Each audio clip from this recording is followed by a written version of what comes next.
cómo se forman los relieves. Una introducción a la geomorfología. Comenzaré este tema señalando uno de los aspectos claves para comprender los procesos dinámicos de la geomorfología. Ese aspecto es el agua. El agua se refiere a la aridez o a la humedad del clima. Hay zonas del mundo con pocas precipitaciones, muy poca lluvia. Son zonas áridas. Y otras en donde las lluvias son abundantes, son muy abundantes, son lo que llamamos zonas húmedas. Esta diferencia entre áridas y húmedas da lugar a dos tipos de procesos completamente diferentes. Lo que llamaremos el sistema húmedo, o mejor, el sistema morfogenético húmedo, donde abunda el agua y la humedad, y el sistema árido o sistema morfogenético árido, donde hay escasez de agua la mayor parte del tiempo. También hay sistemas intermedios donde hay precipitaciones que pueden ser abundantes, pero tienen periodos de escasez. De todos estos tipos de sistemas hablaremos a continuación. El sistema morfogenético árido, o sistema geomorfológico árido, o los lugares áridos del planeta, están asociados a ambientes que tienen un déficit de humedad casi permanente, precipitaciones poco frecuentes y escasa densidad de la cobertura vegetal. A veces no hay vegetación o muy poca. Como resultado de estas características, son regiones en donde predominan los mecanismos de tipo árido. ¿Cuáles son los mecanismos de tipo árido? Bueno, los mecanismos de tipo árido son los siguientes. En primer lugar, hay ausencia casi total o escasez de cobertura vegetal durante largos periodos de tiempo, durante los cuales el suelo queda al descubierto. En segundo lugar, hay predominio del escurrimiento en el balance hídrico. Eso se da tanto en forma superficial como torrencial. A nivel de los interfluvios, o sea, de las colinas, la infiltración es en general reducida. Es decir, puede llover mucho a veces, pero el agua no se infiltra, el agua escurre, corre. Claro que esas lluvias pueden ser abundantes, pero son muy raras. Por lo tanto, en general, hay escasez de agua. La circulación del agua por debajo del suelo es muy escasa. Esa circulación se llama hipodérmica. Es muy escasa porque no hay un manto de alteración, un manto que oficie de reservorio, y hay escasísima infiltración. Entonces no hay agua a ese nivel o hay muy poca. Por esa razón hay una escasa contribución freática, lo que llamaríamos hipodérmica, a los cursos de agua. Generalmente muestran formas amplias en forma de U abierta en la cima del interfluvio y formas de V en la base de la ladera. Como consecuencia de esta erosión, las laderas retroceden en forma rápida, manteniendo un estilo dependiente durante la evolución del paisaje. Hay un intenso aporte lateral a los ríos principales, a los valles principales, a los talves principales debido a dicha erosión.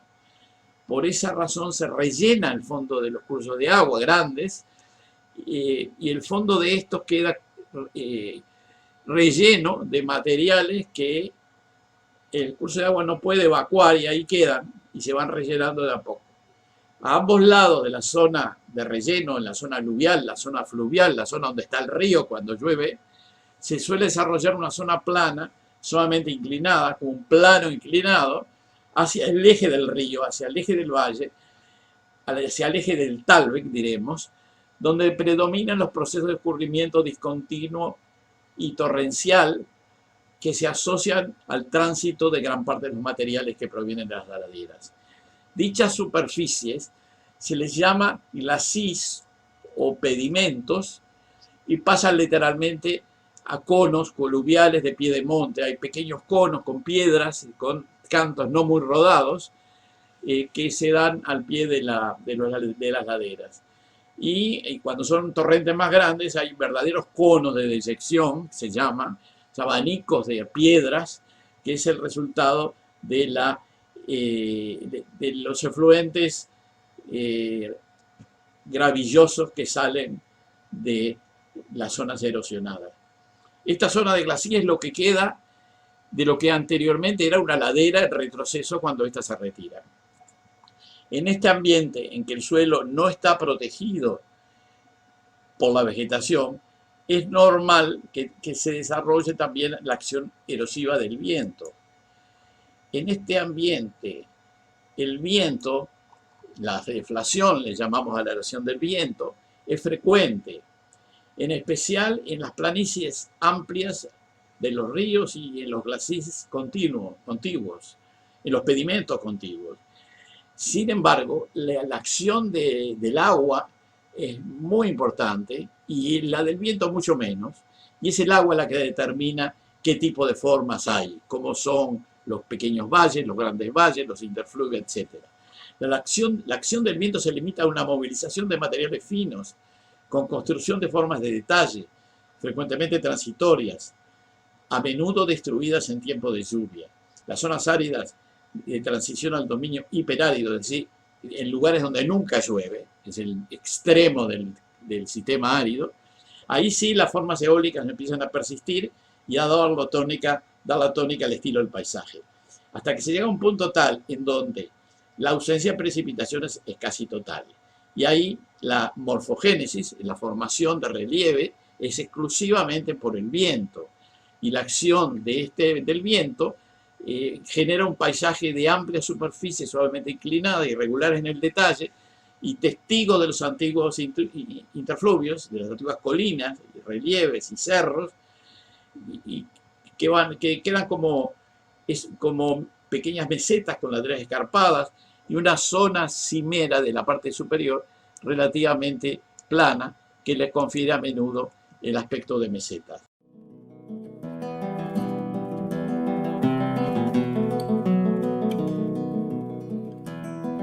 Ahora vamos a hablar del sistema morfogenético o geomorfológico húmedo que se relaciona con los lugares del planeta donde las precipitaciones son abundantes, la humedad es abundante en la mayor parte del tiempo, la mayor parte del año. Este sistema, el sistema húmedo, ocupa más de 30 millones de kilómetros cuadrados a nivel mundial. Se caracteriza por un superávit anual de precipitaciones con relación a la evaporación y consecuentemente tiene una cobertura vegetal densa y espesa. Los mecanismos característicos de un sistema de este tipo, en primer lugar, se caracterizan por la cobertura total de la superficie por la vegetación, selvas, bosques, frecuentemente con varios estratos superpuestos, estrato arbóreo de varios niveles, el estrato arbustivo, estrato herbáceo, y también por el escurrimiento en las laderas prácticamente nulo. El agua no corre en las laderas prácticamente por encima del suelo. Al mismo tiempo, al no correr por las laderas, el agua tampoco tampoco forma torrentes, no tiene oportunidad de formar torrentes porque no hay agua que vaya a contribuir a los hipotéticos torrentes que se formarían. Y por lo tanto no hay erosión superficial ni torrencial. Las laderas, por lo tanto, como no hay erosión, evolucionan muy lentamente y se estabilizan. Hay muy poca cantidad de pequeños vallecitos secundarios en las laderas debido a la ausencia de erosión torrencial. El aporte de materiales lateral a los talvex o valles principales es también muy escaso. Por lo tanto, los lagos fluviales no tienen sedimentos, reciben pocos sedimentos y entonces son pobres en sedimentos y entonces tienen gran competencia para transportarlos, para erosionarse en el fondo y transportarse en el fondo los cantos rodados, etcétera, que se forman de esa erosión en el fondo. Pero la erosión es en el fondo del río, no es en las laderas. Los entalles y las incisiones en el fondo del lecho, en los valles, pueden ser muy profundos, que las laderas entonces pasan a ser muy empinadas, a veces extremadamente empinadas e inestables.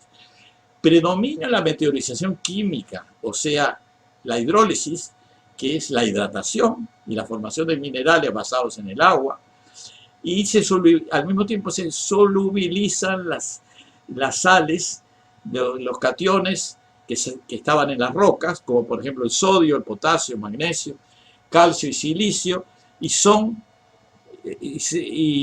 exportados en forma soluble en las aguas fluviales. Las aguas fluviales entonces están limpias de sedimentos, pero están cargadas de cationes. En las laderas queda el residuo, los cationes que no se van, que no se solubilizan, que son el aluminio y el hierro. Los suelos entonces pasan a ser suelos ricos en hierro y aluminio. En este caso son los suelos que se llaman ferrolíticos por esa razón. Además, se va gradualmente desarrollando un manto de alteración de espesor considerable a nivel de los suelos. La existencia de una cobertura vegetal densa y la presencia de un manto de alteración de cierta permeabilidad posibilita el amplio predominio de los procesos de infiltración frente a los de escurrimiento superficial. El agua se infiltra porque hay vegetación alrededor y no le permite la vegetación escurrir, y ahí queda encima de la hojarasca y de a poco se va infiltrando para que la absorban las raíces en gran medida, y otra parte se va por escurrimiento que llamamos hipodérmico hacia los valles principales de los ríos. Por otra parte, los aportes laterales al curso fluvial dependen mucho más de las características de las napas hipodérmicas y freáticas que del ritmo instantáneo de las lluvias. A pesar de que llueve hoy, el agua no llega al río rápidamente, llega varios días después o incluso un mes después. Estas aguas estas capas actúan como un reservorio que se va vaciando lentamente cuando pasa cierto tiempo sin llover, impidiendo que se produzcan bajantes demasiado grandes a nivel de los cauces. El río permanece con el mismo nivel aproximadamente, sin grandes variaciones. Cuando llueve, en cambio, el agua infiltrada se emplea en primer lugar para cargar la napa, y no es sino varios días después que llega al valle principal, generalmente de forma lenta y homogéneamente distribuida en el tiempo. Todo esto provoca que el caudal de los ríos sea relativamente independiente de las lluvias recientes, de una gran regularidad. Debido a la presencia de un espeso manto de alteración, el sustrato aflora solamente en las laderas de pendientes más fuertes, aunque se le ve aflorar frecuentemente en los valles principales. En los valles de clima húmedo, los perfiles longitudinales muestran irregularidades frecuentes como resultado de la heterogeneidades litológicas que hay en el sustrato, abajo, cuando el río erosiona en el fondo, a veces erosiona más, a veces erosiona menos y genera irregularidades. Por lo tanto, podemos decir que el control estructural de los valles es bastante fuerte en el fondo de los valles, pero es débil en las laderas y en los interfluvios. El resultado final de una evolución morfogenética húmeda es el desenvolvimiento de interfluvios convexos y valles con perfiles transversales en V. Las laderas de pendientes moderadas a suaves presentan escasos, tal vez, valles secundarios y en general están carentes de afloramientos. Esos son mucho más frecuentes cuando las laderas son abruptas. En ciertas zonas de estilo tectónico enérgico, los valles fluviales pueden profundizarse lo suficiente como para dar lugar a pendientes muy fuertes a las laderas. Pueden llegar a un cierto nivel de inestabilidad que puede dar lugar a deslizamientos y otros fenómenos de movimiento de masa. Por supuesto, esto depende de la densidad de la vegetación, del tipo de materiales, de la humedad del suelo y de la pendiente. Pero estos movimientos de masa pueden ser muy importantes, frecuentes, y al fin de cuentas son los principales agentes de modelado en los sistemas húmedos. No son los sistemas húmedos, los relieves de los sistemas húmedos no se forman por erosión de las laderas, erosión de los interfluvios, sino que se forman por los movimientos de masa. Los movimientos de masa, los deslizamientos, la solifluxión y otros procesos similares. Esta ha sido la primera entrega de la presentación, cómo se forman los relieves.